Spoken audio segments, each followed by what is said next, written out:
Age of Doge here. By request, I am going to show you where the dash is on the network. I had some questions about how centralized the nodes are and what the distribution of holdings of dash is on the network. So to start that, I'm going to look at this dash rich list page. This is some interesting information showing you um, how many addresses have how much coins in them. It's neat to look at, but you're going to notice pretty quickly here that most of the lion's share of the addresses are just old dust addresses, have hardly anything in them, making the overall numbers not that meaningful.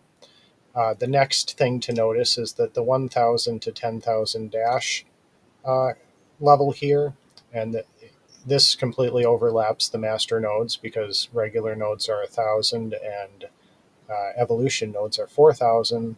So a large chunk of dash is going to be sitting in this range.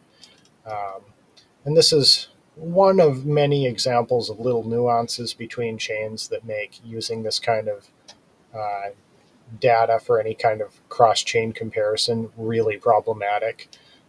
For example, if I go over here to Litecoin and look at their rich list, in the 1 to 10,000, you know, much less than in some of these larger addresses.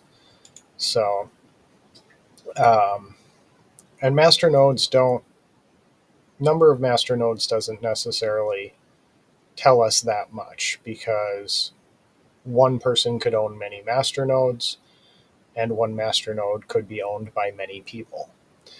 Um, so down here, looking at the large addresses in Dash, this is curious, especially because of the 1 in the 4,000 master nodes. Basically, everyone is pretty heavily incentivized to keep their Dash in master nodes to earn a return. So it's curious how many addresses exist with large, multi-thousand-dollar chunks of Dash um, that are clearly, too large to have ever been just a master node collateral. Um, the largest one here, I believe, is an exchange wallet. I would guess that most of these probably are exchange wallets of some kind. Um, it was suggested to me that this top one is Binance, though Binance does appear to be running some masternodes too, so I'm not sure if they're aware enough to run masternodes why they would keep 1.5 million dash not in masternodes. It's very curious. Um, The transactions don't immediately tell me much about this wallet. The one interesting thing is that it appears to have acquired most of its coins in the last year. Um, and yeah, I don't have much else to say about that. I don't know if this is somebody slowly acquiring Dash over time. There's some curious repetitive transactions, but um, it could just be an exchange consolidating some wallets or something like that. So one more thing that's of interest here is dormant Dash addresses. So how much of the Dash is just sitting in an old wallet that isn't getting used, or maybe somebody doesn't even have access to? I think about page 5 for some reason. Yeah, so here you can kind of see the amount of Dash that's been sitting since any given time period. So 2020, a while ago now, 1.7 million Dash. So the farther back you go, probably the more likely that wallets are lost or forgotten about or whatnot. So that's a little bit interesting. We have more than a million, well, nearly 2 million that hasn't moved in the 5 year period. Um, though some of these wallets you can see um, do still get deposits. This doesn't really seem to separate those out on a chart. So the next thing I want to look at is the overall statistics from MNO Watch. We can see how many 1K master nodes and how many 4K evolution master nodes there are. This adds up to something like 34% of the network um, at the current supply of 12 million dash. So we've got about a third of the coins actively participating in the masternode system. Um, that's always a curious thing to watch. Getting down to who actually controls the nodes that exist. This is another page on MNO Watch here. These user types. Um, these are groups of nodes that someone has gone and either um, looked at the blockchain to try to figure out if they're all the same owner, or looked at it through voting history, um, because some, if all the nodes one person has vote at the same time every time, you have a pretty good indication that that's the same person. So these are not necessarily accurate. This is just the best speculation I know of as to who owns what.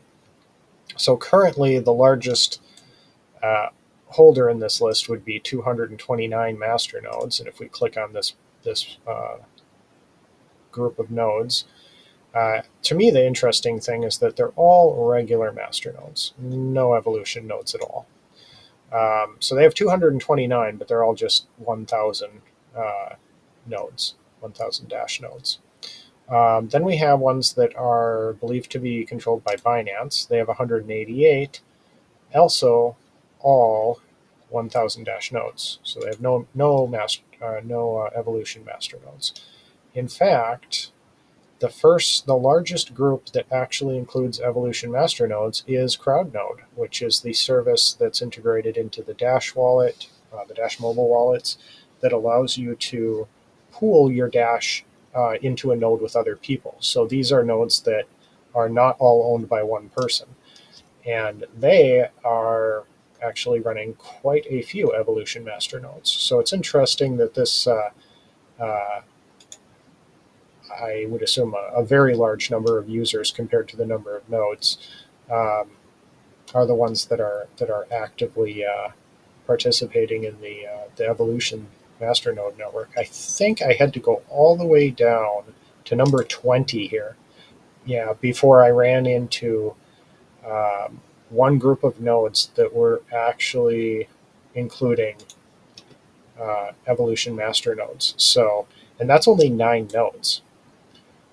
So that's a pretty small share of the network. It doesn't appear that there are any very uh, large groups of master nodes being run by the same person or organization, and um, an incredibly small number of evolution master nodes being run by the same um, person or company.